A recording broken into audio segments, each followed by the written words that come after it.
The pragmatic subtest is a little bit unique in several ways. One of them is this is the only subtest that can be given in any language. It can be given in English, in Spanish, or in bilingual. Okay? We really don't care so much about what form the kid is using or what language the kid is using. What we're looking at is their pragmatic skills. It's also the only subtest that actually is not scored, and you'll see this in a minute. So in terms of pragmatics, I hope you all know that pragmatics is using the appropriate message or interpretation in relation to the communicative context. If that means nothing to you, is, what is your intent? What is the cohesion of your items? Are you paying attention to what the other person knows, so on and so forth? I think what's more important is something that Ria Paul and Norbury mentioned is a test of pragmatics is almost contradictory in terms. Since pragmatic involves the use of language for real communication, we need to assess it in more of a naturalistic context. So actually developing a test for pragmatics was a big challenge because creating a test, according to Ria and Norbury, it's insane.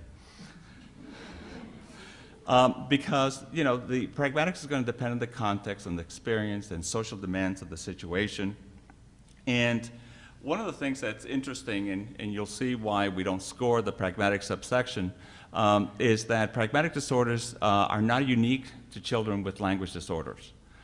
So you can have kids with morphosyntactical problems that do not show pragmatic difficulties, kids with semantic problems, phonological problems that don't demonstrate these pragmatics.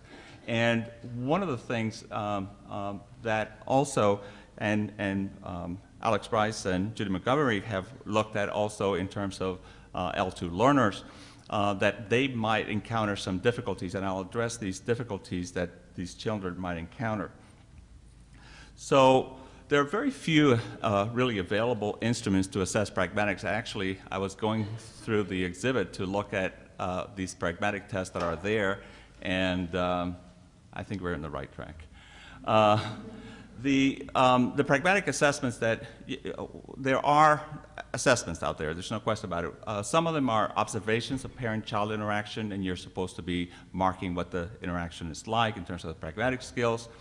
There's also questionnaires, so things like their parents are required to fill out a questionnaire, talks to people without any encouragement, or starts conversations with strangers, does the kid initiate, so on and so forth. Or set up situations where Mary saw a little boy stealing candy at the store. She ran over to her mother and said, "What the hell is the kid supposed to say here?" Okay? Oh, I'm sorry, this is being recorded. And I think here, I think this is that very interesting part of pragmatics. It really depends on your experiences and what's acceptable and not acceptable. I mean, if you're really coming from a middle-class Anglo sort of perspective, mother, somebody was actually stealing something, anything else would be totally unacceptable.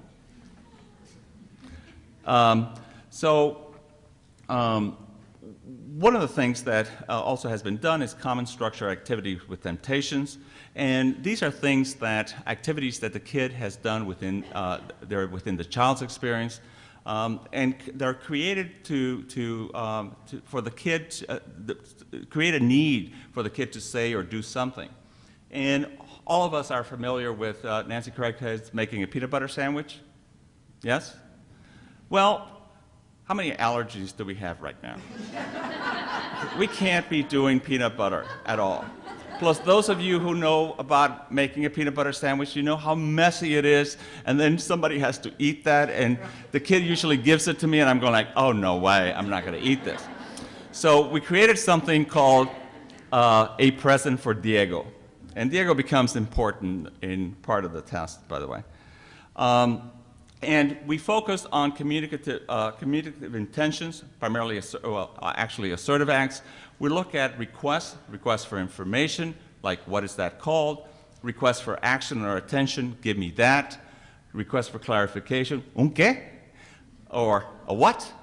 or assertive comments that this is a fun game. So what you actually will see is the whole test, and you'll see.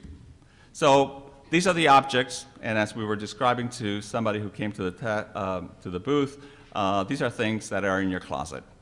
You need a box, wrapping paper, 3 short color ribbons, and you'll see why. And they don't have to be red, blue, and green. They can be black, orange, and purple if you want. 3 long color ribbons, not long enough to go around the box. 2 tape dispensers. One is empty. A mushki. I'm sorry, what did you say? Excellent question. Excellent question. That's a mushki. Okay? And we also need you'll see why we have this mushki here.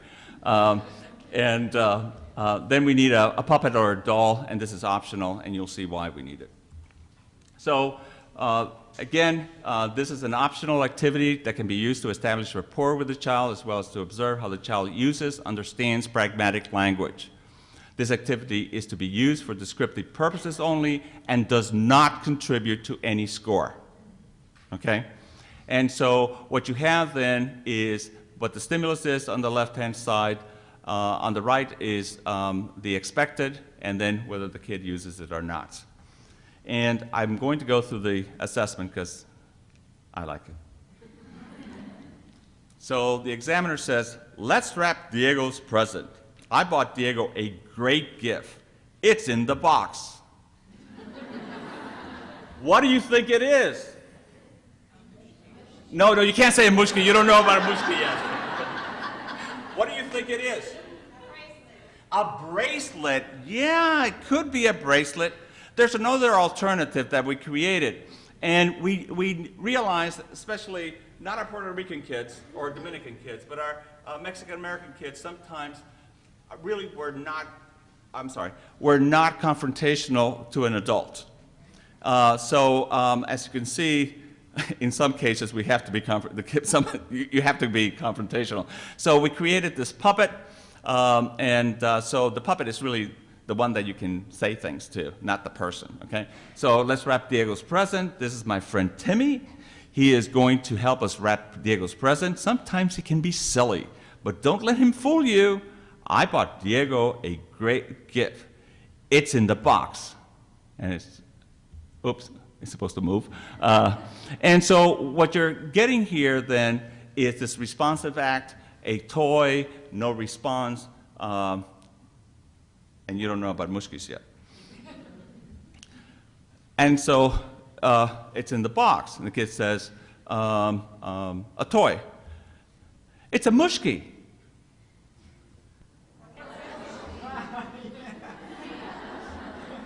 So you're asking then for requests for clarification or requests for information. Again, we're giving the kid options. You really don't know what the kid is going to do, whether request for information or request for clarification. A what is a mushki, or he gives you the puzzled look. A mushki, see? And then you open the box. We use mushkis to bingle the waddles.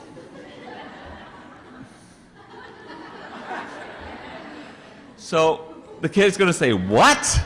Or he's going to say, you're crazy. So let's see. To wrap the present, we need wrapping paper, tape, and ribbon. I'm sorry, I'm not supposed to do that. Do you remember how to wrap a present? Tell me. Bueno, lo primero que se hace es comprar todos los materiales necesarios para completar la tarea. For those of you who speak Spanish, wow. Or kid 2 says, box y ribbon para el party.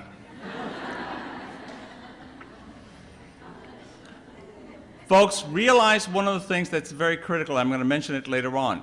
You're picking up a tremendous amount of information with respect to the kids' language skills in this process, okay? So we place the paper and box on the table, and you say, let me have the ribbon. And the ribbon is, and the ribbon's not on the table. So the kid has to say, we only have paper and box, or there's no tape, or the kid will say something like, where's the tape? Again, it's assertive acts. Oh, I forgot, it's in the bag. And you pull out the red, blue, and green ribbon. Now, remember I said there were short ribbons and long ribbons? Short ribbons, the kids might not know colors. And we want to make sure that we don't get into this labeling problem. So we say things like, so we have these 3 ribbons that he can choose. And I have a red ribbon, a blue ribbon, and a green one. Which one do you want? And he points to that one. Okay? And I say, here it is. And the kid says, that one is green, or that's not the one I want, or where's the red one? Again, assertive acts. Oh, I'm sorry, and then you give him the correct ribbon. You bring up the empty tape dispenser, which all of you have empty tape dispensers if you work in the schools, and you begin wrapping the present. And then you say to the kid, please give me some tape. Well, the tape dispenser has no tape on it. Okay? So you're forcing the kid now to say something. There is no tape, or where's the tape, or something to that effect. Oh, I better get one, and then you get the dispenser with tape. Oh, now we have to put the ribbon, but you keep the ribbon, okay? And the kid says, let me have it, a request for action, or I don't have the ribbon, or where's mine? Again, we're not really caring about the form, we're caring about the use, and particularly assertive acts. And so you give the ribbon, but the ribbon is too short. You have to measure ahead of time, by the way. The ribbon is too short. The ribbon is too short. Or, do you have a longer ribbon? I mean, you know, you can get these performance statements from these kids. So what do you think we should do? I mean, this is a request for information, okay? And so the kid's going to answer. So the kids come up with great answers to this. Not put any ribbons, tape the ribbons, tie 2 ribbons to make a long one, okay? Great idea. I think Diego is going to love this present. What do you think Diego is going to say? Thank you for the present. I think he's going to hate it. So that is the Pragmatics subtest. Again, it provides the context, the expected responses, and then you circulate yes and no.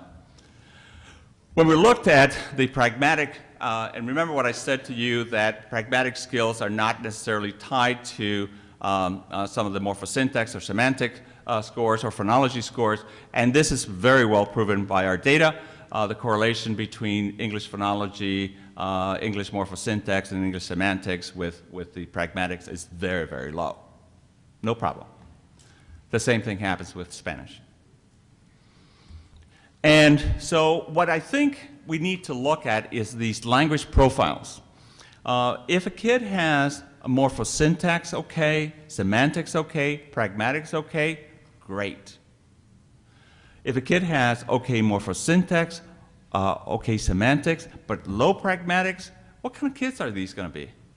Well, these are the kids that most of the teachers, and we have a lot of data, I've seen this a lot, is these kids who are in these classes whose language skills, morphosyntax, semantics are okay, but they're sitting there just not being assertive in the least bit, okay? And the teacher thinks that there's a language problem there. Or you can have a low morphosyntax, low semantics, okay pragmatics.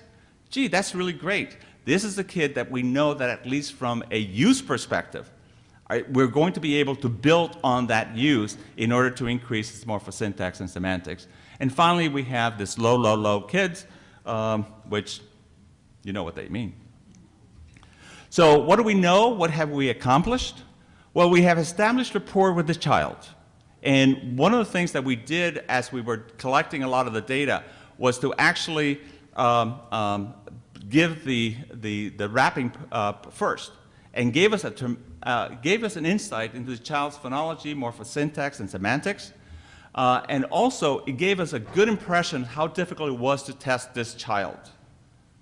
After you do this thing, if the kid has not been very cooperative, be prepared. You need to schedule another assessment for the test. And also, it has provided you with information on pragmatic strengths and challenges.